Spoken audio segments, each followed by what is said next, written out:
behalf of US-Italy Forum, welcome to Interview Insights. I'm Claudia Flisi, journalist and member of the Forum.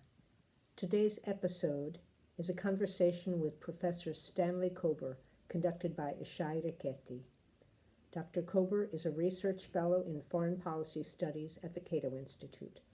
His areas of expertise include U.S. strategy, Russian defense issues, and the relationship between peace and democracy.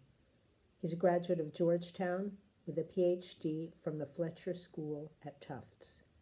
Welcome, Dr. Kober. Dr. Kober, thank you for joining us with this interview.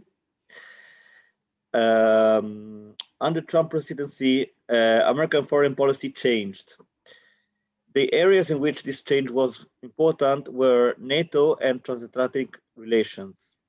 One example of NATO policy change was partnership and the program to pull out troops from Germany.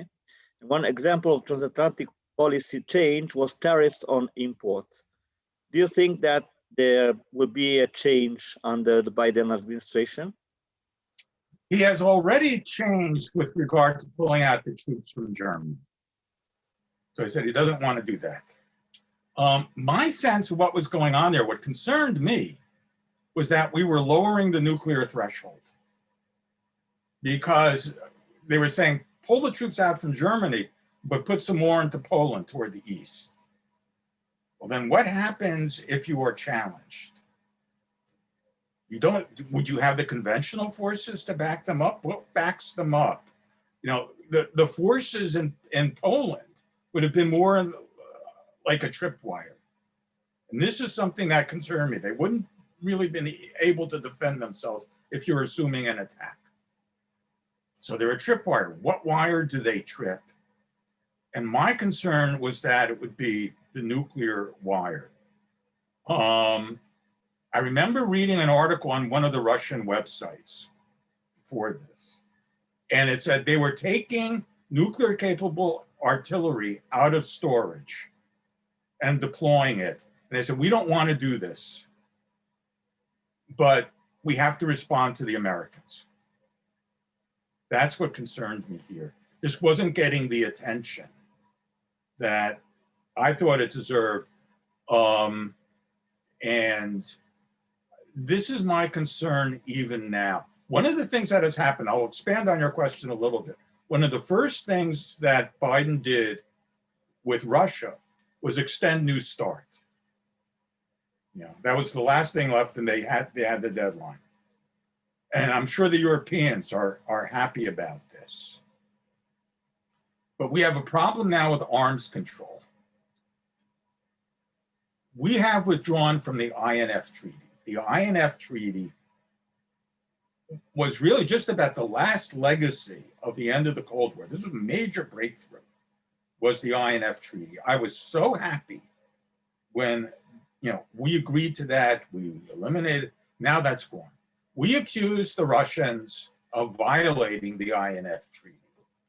Recently on one of the webinars, someone I know, Rose Guttemuller, who's just retired as Deputy Secretary of NATO, Deputy Secretary General. She's now at the Hoover Institution. She was doing a webinar. And she is not a Trump fan. She was in the Obama administration. But she said, yes, they were violating. I've known Rose. I have to take her seriously. She says this, I have to agree. And that leaves a question. How much arms control can you have if the Russians are violating? This is my concern of where we go. And it's not just INF, as other people pointed out, on the chemical weapons. You know, with this business with Navalny and the Novichok and Skripal, you know, the same Novichok, people say there's a violation of the chemical weapons treaty. They're violating these treaties. How can you negotiate new arms control? I'm seeing this question being raised. This concerns me in terms of the general climate of returning to the Cold War. This is what helped end the Cold War was these arms control treaties. If we're now in this sort of a situation, I think it confronts us with a bigger challenge. And you just had with the EU, the disaster of the Borrell, visit to Russia. And I understand you're going to have additional sanctions imposed tomorrow. This concerns me in terms of the deterioration of the relationship. I can tell you have another question. Yeah, though also one of the options that came out from pulling troops from Germany was to move them to Italy to confront the Balkan way of migrants and also the challenges in the North Mediterranean. Do you think that could have been an option? Boy, when you talk about confronting immigrants, I'm nervous about that, to be honest. I remember a session I attended at the American Society for International Law. And I pointed out, I had my computer, I have a laptop, just read an article. A politician in the Scandinavian country said NATO, to prevent the immigration, in this case from the Mediterranean, from North Africa, NATO vessels should open fire on the immigrants to deter them. So and when people reacted in horror, he replied, "Oh no, I just meant warning shots. That's not serious. You could do that for maybe a day or two, and then they'll realize they're not true. And then what do? If you bluff, it's not going to last for very long." And this is my concern. Is that where we're headed? We have the same problem now with the border with Mexico, which was such a campaign issue, build that wall. I have to admit, this is one of the things that I find very disturbing about what has happened in the United States. When I grew up, I associated walls with the Soviet Union. I'm old enough to remember watching John Kennedy in front of the Berlin Wall. If anybody wants to know what the Cold War is about, let them come to Berlin. See this wall. Wall came down, that is the symbol of the end of the Cold War. I mentioned the INF Treaty, and then you had, I thought this was all wonderful. The walls are now going up again. This concerns me. We no longer have the sense of a common human community, very few of us. There's an anti-globalization attitude now. Our country first, our group first. You see this. When I was in Moscow for a conference in 1990, still the Soviet Union. Wall just come down a few months earlier. One of the Soviet participants proclaimed, "We are now going to be part of a global civilization stretching from New York, London, Paris, Moscow, one global civilization." I thought this was fantastic. This is my overwhelming memory from that conference. Those days are gone. That's gone. One other aspect of globalization come down, I think could have been the economic aspect, like imposing tariffs on imports from the European Union was maybe part of this globalization coming down. Do you think this is going to change under the new presidency? I hope so. There are two approaches here. Is the economy supposed to benefit the consumer or the producer? This is something that Adam Smith highlighted in The Wealth of Nations. The economy is supposed to benefit the consumer. People produce, and this is why you have a free market. It's the consumers telling the producers what they want to buy. And you shouldn't interfere with that process. I compare the economy to geology. It's a good way of explaining. The Earth's plates are always moving. So long as nothing obstructs or interferes with that movement, you don't even feel it. But sometimes there is a blockage. Doesn't mean the plates don't continue to move. It's just that they come to a stop and the pressure builds and builds. And you see where I'm going with this. Then the pressure is released in a violent event. This is my principal concern about tariffs or fiddling. You always, these sorts of interference with the market system. The economy is always changing, like the Earth's plates moving, because you have technological advancement. So you're always going to be creating new jobs, losing old jobs. So this is unavoidable. If you try to obstruct this, and part of the tariffs is to interfere with this natural movement, you're just creating tension down the road, it seems to me. The managed economy, I thought we had resolved this with the end of the Cold War, was the managed economy versus the market economy. I am amazed to see all this come back. And nobody studies the Soviet Union anymore, the Soviet economy. I mean, nobody. Nobody remembers. I think this is a big oversight. And it's not that it was, they interfered, they didn't have a convertible concern, they didn't allow the imports. I was there as a student because they had a very limited opening up toward the end. And even then we were under close control and monitoring and so on. That's one of the things I hope we don't lose in the post-Cold War world. But I'm saying it's this general attitude of us against them rather than how do we benefit each other. It's an attitude. In the light of new U.S. presidency and new Italian government, do you think Italy is still the main partner of transatlantic relations? Personally, I think we need all the help we can get.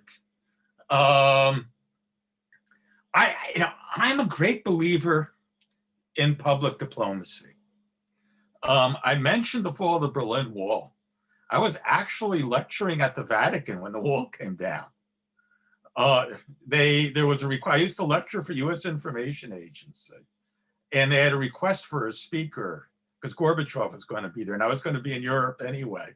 And I let them know, say, "Oh, you go on." It's just a coincidence, but it was really quite extraordinary.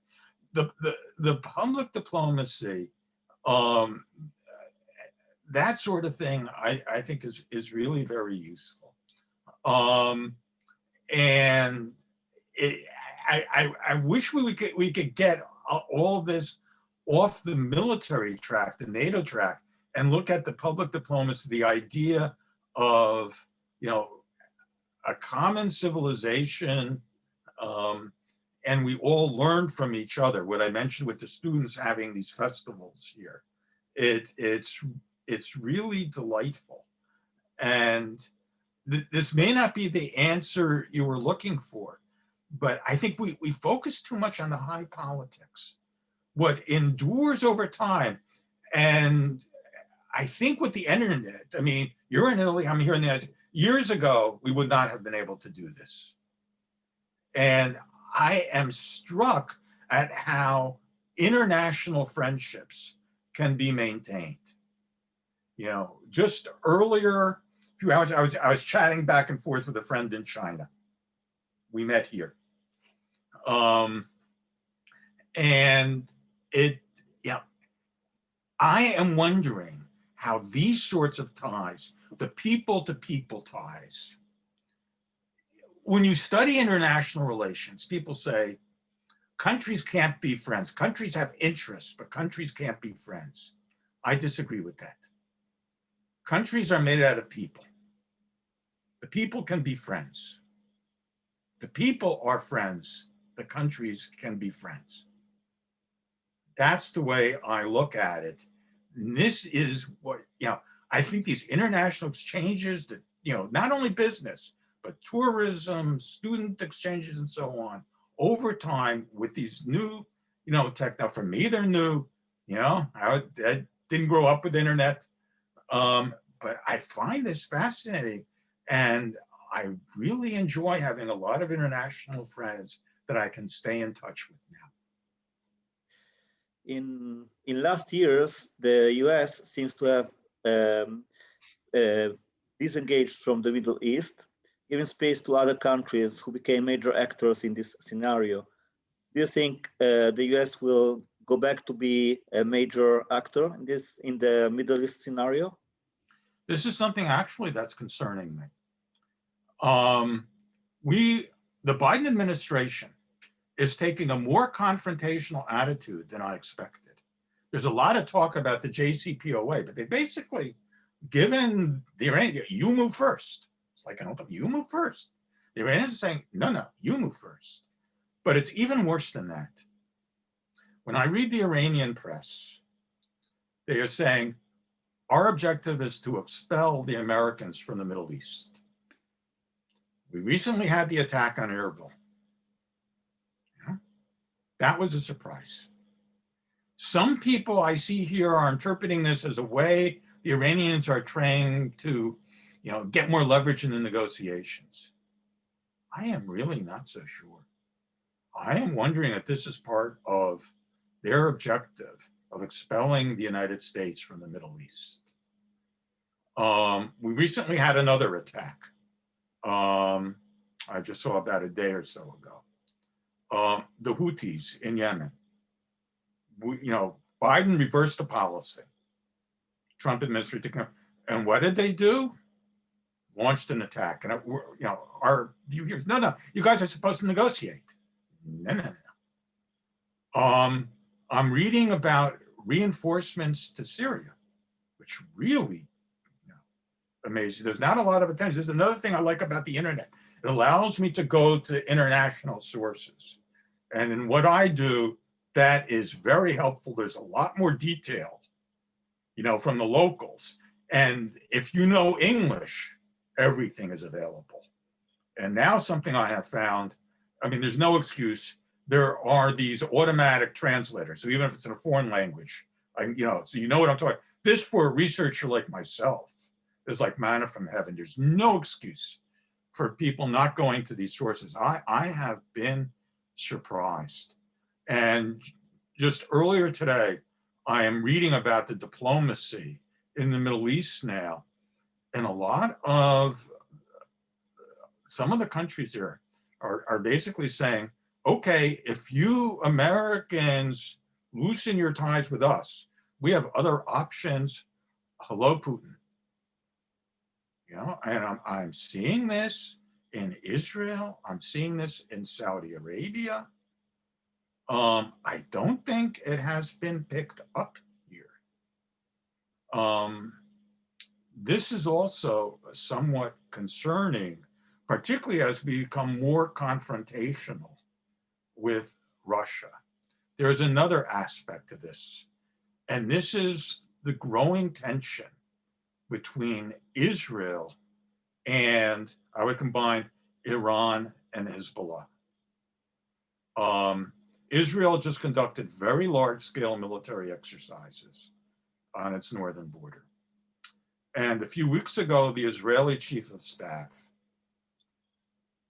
in a major speech, said international law has to be revised because our enemies are co-locating their military facilities with the civilian population. And this means in any future conflict, there are going to be unavoidably more civilian casualties, and international law has to take account of this. That is a warning. I've seen no reporting on that here. I have seen it picked up in the Israeli press. It has also been picked up by the Iranians and Hezbollah. And Nasrallah, a few days ago, responded, if you do that, Tel Aviv and Haifa are going to be destroyed. You kill our civilians, we'll kill your civilians. I am very uneasy by the rhetoric. by these military exercises. There's a saying attributed to Napoleon: you can do everything with a bayonet except sit on it. A lot of bayonets in the Middle East. And if something like that blows up, I suspect we would be sucked in. We have forces there, and we would have to come to their assistance. It seems that, yeah, in new war, civilians are kept more and more involved, while in the old war there were two armies confronting. Now in the new war system, unfortunately, many civilians are involved in the military confronting. We talk about the future of war, and this is, I think, a disconnect. This is why I mentioned the civilians. All my colleagues are thinking of war as armies going at each other in battlefields. They have cyber, space, and so on. I don't think so. I think the future of war is murder. This is my fear. Years ago, this was in 1997, I stumbled on an article by the retired Egyptian chief of staff. It was in Al Aram. And he said, the Middle East conflict isn't going to be negotiated. It is going to end in blood. And the decisive weapon will be the suicide bomber. You know? He compared it to Hiroshima and Nagasaki, the use of the atomic bomb to end. And those were mostly civilians. But actually, I think there are other scenarios in which we already saw civilian being involved. I think about scenario in Libya, or scenario with what was called the Arab Springs, that already showed how much and more civilians are getting involved in a broader game, a bigger game, which is a war, which is not as it used to be, the new war as you defined. Yeah, I tell you, one of the things that shocked me, it's what I call the rise of hatred. And I first wrote about this in 1993 in an article called Revolutions Gone Bad. When I studied in the Soviet Union, I discovered they were teaching the children to hate. This had not come up in any of my studies here, but there was this huge literature of this organization for military patriotic education. This was intensified by Brezhnev when they decided to open up a little bit around 1967. They expanded this program of military patriotic education. And they said, you cannot love the motherland unless you hate its enemies, which meant us. I have to admit it didn't work. I never encountered hate in the Soviet Union. I took that for granted. But when a few years ago, Zawahiri condemned Islamic State for being so extreme, I thought Islamic State was finished. I figured who would join, what Europeans would join an organization so extreme that it was denounced publicly by the head of Al-Qaeda. I have been shocked. The level of hatred here just astonishes me. During the Cold War, I never felt hate. We had disagreements, but this is why I mentioned the people to people. When I went to the Soviet Union, I could get into arguments with the Soviet students, but I didn't feel personally threatened. I never felt hate. What we see in the world now is hate. I disagree with a lot of my colleagues about, great power competition, the top down. I'm more concerned about this hatred bubbling up from the bottom. This is something frightening. I come back to, I was genuinely shocked that, and they still join Islamic State. After it lost its caliphate and so on, you still see people join. I'm astonished.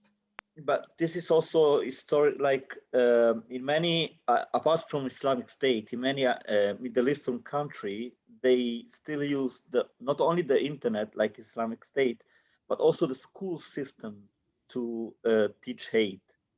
In many Middle Eastern countries, in the books, it's they teach hate for the others, for who's not Middle Eastern. From American Satan could be Europe, could be. So this is still actual, as you as already heard you saying. Nobody's is learning what happened in Russia not so many years ago. Yeah, I've been amazed. In fact, there's a new study I was just reading about it this morning in Israel, about how the younger people, Arabs and Israelis, the level of hatred, they apparently are startled. And there's a preview of the study in the Israeli press. It's going to be released on Tuesday. But evidently it has startled the researchers. And this is something, as I said, I noticed this. I mentioned lecturing for the US Information Agency. One of the places I went to was Yugoslavia. That Yugoslavia would break up. Okay. That there would be some violence, I expected. It was not unusual. But the savagery took me entirely by surprise. I had conversations with people in Yugoslavia. You could tell a sense of nervousness, which was shortly after Tito died. Will the country stay together? You could sense there was a little nervousness, apprehension. But I never encountered the hatred. And so, when Baker said, let the Europeans do this, the Europeans said, this is a year of Europe. I thought that was reasonable at the time. I was genuinely shocked that this proved so overwhelming. And then you heard about the atrocities. That really started me wondering what was going on in the world. It is really amazing to me. I don't think this phenomenon has received the attention it deserves. You read some of these accounts. You mention the internet. I have made this contrast with the Holocaust. The Nazis had the death camps, but they didn't make films of it. They tried to hide it. Okay? Islamic State is different. These groups are different. I mentioned being an alum of Georgetown. A few years ago, some Georgetown alumni with their friends were doing a bicycle tour of the world. In Tajikistan, they were spotted by some of these extremists who immediately turned their SUV around, ran them down, and killed them. They were aliens. Didn't know who they were. They thought, oh, these are foreigners. Ran them down. And then they posted it on the internet. They were so proud of what they did. This is stunning.